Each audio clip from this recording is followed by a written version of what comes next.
Hello, everyone. It's Shane Conto, your Wasteland reviewer, and welcome to the Wasteland Retrospective here on the SPDM Crew Podcasting Network. This is my weekly show where my guests and I each pick a film related in some shape or form, and hopefully by the end of this episode, you have two films to go check out. And it is the first Thursday of the month, so that means one thing. That means my wife Jess is joining me. Jess, thank you so much for coming on. It's a pleasure as always, Shane. Of course. And we're going to be doing a double dose of crime thriller action flicks from Michael Mann. We're going to be talking about 1995's Heat and 2004's Collateral. And let's get started with Heat, this almost 3 hour crime epic. We have a group of high end professional thieves start to feel the heat from the LAPD when they unknowingly leave a verbal clue at their latest heist. And, like mentioned, this is written and directed by Michael Mann, and this is starring Al Pacino, Robert De Niro, Val Kilmer, John Voight, Tom Sizemore, and many others, plenty of familiar faces, a lot of character actors in this one. And Jess, what are your general thoughts on Heat? It's loud. One of the things that stand out the most about this film is the sound design and the sound mixing because those gunshots sound like cannon fire. Yeah, I don't know how they're not all yelling at each other in the end from being deaf. Well, they are professionals, they are prepared. I guess they're I still feel like they'd have some permanent damage to their eardrums. map, map, It, map. I don't think this feels like almost 3 hours. It moves pretty fast. Mhm. There's a lot of shooting, obviously. Yes, there certainly is. Quotes from this. There certainly are, and I'll certainly be quoting some of them. Shane's gonna torture me with. No, I'm just kidding. I don't have to do my Al No, Pacino it's okay. impression if you don't want me to. It's all right. It's crazy though to think that these dudes were already old in this, and 30 years later they would both have a baby and be even older. Yeah, I thought that the whole time. I'm like, I know that he's acting tired, but like, I can't imagine how tired he is right now. Although, let's be honest, we really think that he's full-time dadding and doesn't have help. nah, they're still both acting, How should you marry someone young? They're young and spry and have the energy to take care of a newborn. and they're young enough to divorce you and take you for all your money. You know what? Like, I'm pretty sure Al Pacino's young partner did that. That's their fault for not having a prenup. I'm gonna It's say I just don't all want to that victim. coming. I don't want to victim blame here, but if you have that much money, you gotta have a prenup. Anyway, this isn't about prenups. It's about heat. Yeah, this isn't intolerable cruelty. Yeah, But yes, they don't really Al have assets. He doesn't really have assets in this to lose, Both Al except for the TV. Pacino, yeah, both Al Pacino and Robert De Niro are in their 50s at this point. And, one's a whole entire life dedicated to police work, basically. And the other one is the premier professional thief in LA. Surprised he's not French. Feels Interesting. like he should be French. No, just Robert De Niro. Yeah, I guess not every sophisticated thief is French, but usually in movies, I feel like they are. Only the jerk ones that wind up being antagonists, like in Ocean's 12. And Bon Voyage from The Incredibles. True. But what are some of your other general thoughts of the film besides that Al Pacino and Robert De Niro are already old and it's loud? You know, maybe I'd have different thoughts from the first time I watched this, but now that I'm old and grizzled, those are my thoughts about it. I think it moves. It's a good movie. I think people should see it. I, It's a good crime movie. especially watching it this time, I was quite impressed by how intricate and well threaded together the narrative is with the screenwriting because there are a lot of characters, there are Yeah. a lot of subplots going on, but they all flow, and at some point they all feel like they're either narratively significant or thematically Mm. significant, and it doesn't really feel like anything's underdone. You even have like something like the Dennis Haysbert subplot where he gets out of prison and you're not quite sure why he fits into the story at first, and he's having that horrible experience working at Bud Court's restaurant, and Mm. then it's just fate that, you know, Danny Trejo's character can't show up that day for the heist, and he winds up being desperate because he can't assimilate back into society because screw people coming out of prison because F you, this is America. You can't And just be better magically and acquire money. they wonder why people wind up going back to crime. And unfortunately, he Yeah. learns the hardest of lessons and winds up dying during the heist. And And then you have the LAPD, which is infamously corrupt and does not handle things well. well, Al Pacino, who seems to be doing his best. who Anna's character in the original script was on cocaine, Yeah, that makes a and lot of sense. Tino definitely plays it that way That's the script I read. That's the character I'm playing. because he certainly acts to the heavens with plenty of Oh, iconic God. quotes throughout this movie, including who, what do you effing Yeah, owl? that one Who? gets me every time. Um, It's so funny. and the I'm angry. I'm very angry, Ralph. You know, you can ball my wife, you if she wants you to. You can lounge around on her sofa in her ex-husband, dead tech, postmodernistic bullshit house if you want to, but you do not get to watch my fin television set. The fact that he just kicks it out of the car. Yeah, that was wild. I mean, I've probably been there where it's like, I'm not, you can't have this. I I don't think want it either. You can't have it. he's got a great ass. That's another big one. I think my favorite line in the whole movie, though, is actually from De Niro, where he's talking on the phone with William Fichtner, Hmm. and he's like, "What are you doing?" It's like, "What am I doing? I'm talking to an empty telephone." Like, I don't understand because there's a dead man on the other end of this effing line. I'm just like, "That's He cold." gets a lot of very cold lines. Well, that's the interesting thing because Al Pacino is acting so big in this movie, and Unhinged. De Niro is very cold, calculating, and intense.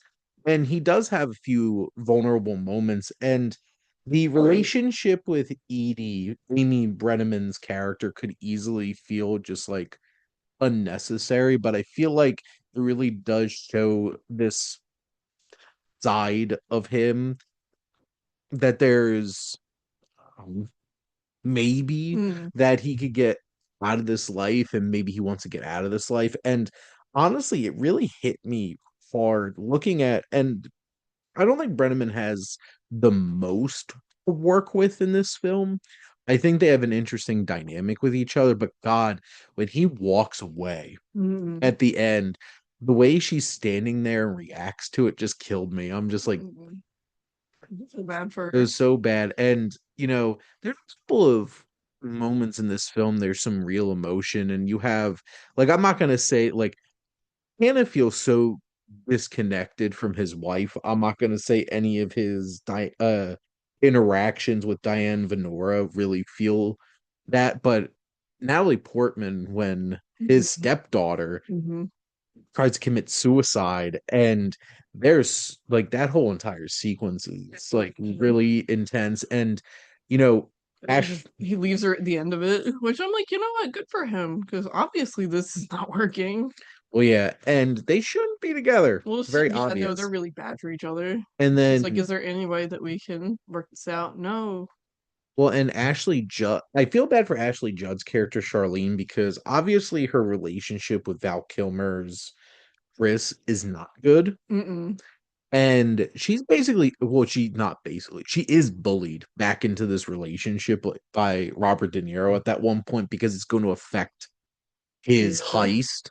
he can't have it. And she winds up with Hank Azaria's character, who's just a complete scumbag and This is like everything that's does not friends. does not care about her at all. Mm-mm. And that's where she winds up at the end, and she's stuck in a rock and a hard place between him, um, forget what the actors, McKelty Williams and Bubba from Forrest Gump, Mm-hmm. the cop, pressuring her, and then she has that moment where Chris shows up and she just does a little hand gesture, and like there's a lot, so much emotion in her heartbreak and him just feeling devastated. And that's the thing, you don't really think about this movie as something with a film with a lot of emotion, but And relationships. or relationships, but that's what I think the heart of this film is. And then you get all the really intense, Yeah, incredibly edited and shot coordinated. and coordinated action sequences, which there's not a ton of action sequences in the film, but No, the that's what you remember though. it's the opening heist with the iron or the Armored. armored car, and like Yeah, that's so they knock it intense, over. crazy.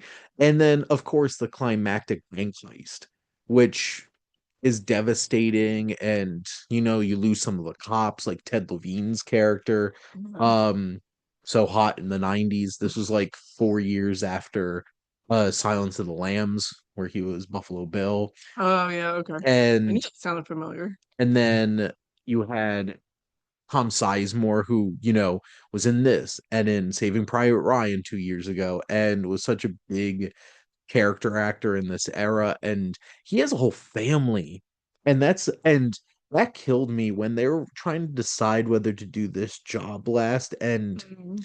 De Niro's like, this is up to each of you to make this decision, and he can't make the decision for himself Mhm. because he's not that kind of guy. Mhm. And he's been so connected and supported to De Niro's character Macaulay the whole entire time they've been working together that he can't have his own opinion. Mhm. And Yeah, you gotta decide for yourself. Macaulay Like, gives him the wrong opinion in this situation. He should have walked away. yeah.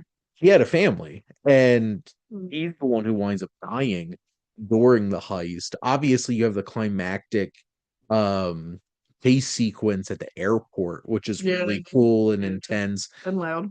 and loud. Guns and airplanes. There's so many great moments, and like Macaulay, like a couple of his kills are just cold. Like Mm. when he finds William Fitcher's character Van Zant at his house and just smashes the window with that chair, and he's interrogating him to find Waingro, Kevin Gage's character, and he's just like, "Where's Waingro?" And he's like, "I don't know," and he just shoots Yep, him. yep. He's a dead. And that moment where No use to him. he could have gotten away, but he had to go out of his way to kill Waingro at that hotel. Yep. And that scene was cold when he was just sitting there on the couch in his bathrobe, and he just double taps him in the chest and then pops him in the head. I'm just like, He's a professional. They even talk about that in the movie at the yeah, morgue. exactly. Like when they see the crime scene at the beginning, they point out like this was like professional, like taken care Yeah. of. Because that's the thing, like these guys aren't messing around. Mm-mm. And there's so many double crosses and all types of stuff. And the film's really interesting because consequences are so important and your decisions are so important, and they ripple throughout the film. And leaving, like, De Niro beat the shit out of Waingro. Honestly, probably should have killed him Yeah. after he screwed up that heist at the beginning of the film, because Waingro is the one that winds up going to Van Zant and they all get screwed over. And Henry Rollins' character, who works for Van Zant's an informant for the police, and that's even how they find out about the bank robbery in the first Exactly. place. Hmm. And The there's cops are so far behind them, though. well, and that's the thing, and the cops also have leaks because that's where John Voight's character with that long hair mullet and Mm. goatee that John It's Voight not. had It's not great. is an interesting choice. But Yeah. like Nate gets a bunch of information from the cops. Like Hmm. that's where he's getting all of his information and intel. And it's such a cool cat and mouse game. Of course, you have the iconic coffee shop scene Yeah. where it's the first time ever Robert De Niro and Al Pacino shared a screen with each other. They obviously were in the same movie with The Godfather Part 2, but they were in different Timelines. timelines. Yeah, they didn't talk to each other. So, and that scene's great just watching two of the greatest actors of all time acting against each other.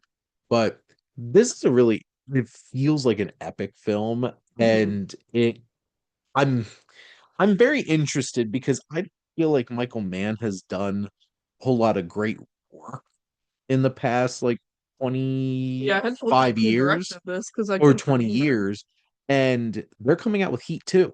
What? Yep. What? Like Adam Driver's going to be in it, Leonardo DiCaprio is going to be in it, Heat 2, even heat hotter. which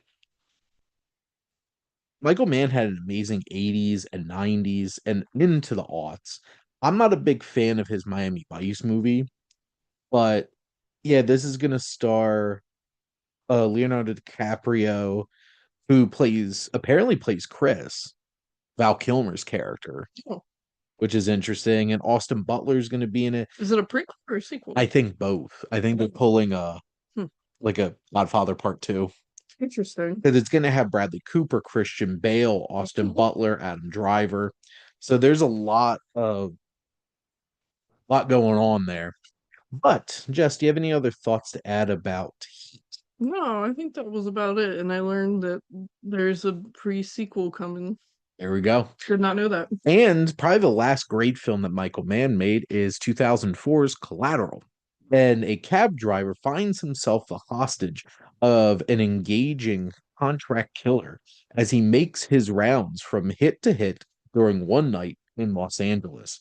And this is written by Stuart Betty, directed by Michael Mann, starring Jamie Foxx as Max, the lead of the movie, despite the fact that he was nominated for Best Supporting Yeah, Actor. that was rude. Well, you know why? Because They thought Tom Cruise had a better chance. because Jamie Foxx was won Best Actor that year for Ray.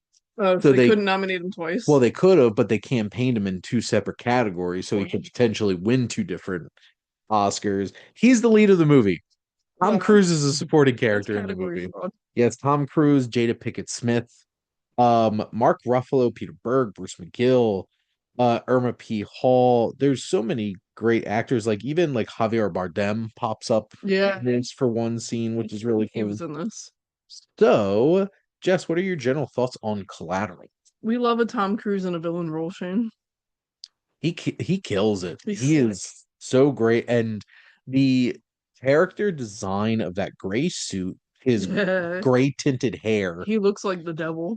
and there's something very specific and sleek about him, and he's dangerous. And Tom Cruise carries himself in a way in this movie. Well, you have to have like 100% charisma. Well, I'm wondering like what would happen if him and Macaulay went toe to toe with each other because they're Mm, both very intense, deadly men. yeah, Except, I think I think they'd steer clear of each other. Like, is that juice worth well the they're squeeze? that's the thing, They have two they're different professionals. jobs. Yeah, and they have two different jobs. And they're actually kind of interestingly related type characters and like they're like the professionals. Hmm. You see Vincent, his character is very much by like this is my job and I'm going to do my job. Don't fuck with my job. Don't mess with his job. And that's the interesting conflict between him and Max, Jamie Foxx's character, because when Jamie Foxx's character like he picked the wrong cabbie, to be honest, Yeah, because Max is a go-getter. And that's the interesting thing about his character. But I guess what were some of the things that really stood out to you about the film, Jess? could have been easy to act opposite Tom Cruise. Well, I'm talking about Tom Cruise a lot. well, Jamie Fox played a fine part. and Jamie Foxx is the heart of the film. He's anxious, but who could blame him? Well, and I think the film does a great job of building Max up as a character that we can Hmm. empathize with and care about because he's one of us. Hmm. He's a Yeah, he's dreamer. just a regular guy. He's working his tail It's not off. like he has any specific skills and is a hitman. He deals with a bunch of nonsense on a Mhm. day-to-day basis that a lot of us deal with and wish that we could have those moments to lash out and confront them. And that's the interesting thing because Vincent is a negative presence in Max's life because he puts him in danger, Mm-hmm. but he also is somebody that pushes Max to be a stronger person. And it's very interesting because Vincent kind of tries to like mentor him a little bit Yeah, throughout the film. it's a lot of raw ambition. Well, because Max has dreams and has ideas and has ambition Mhm. to do stuff, and he's just not the type of person to take the risk. Well, his mom isn't pushing him into anything either. She's criticizing him and it's about it.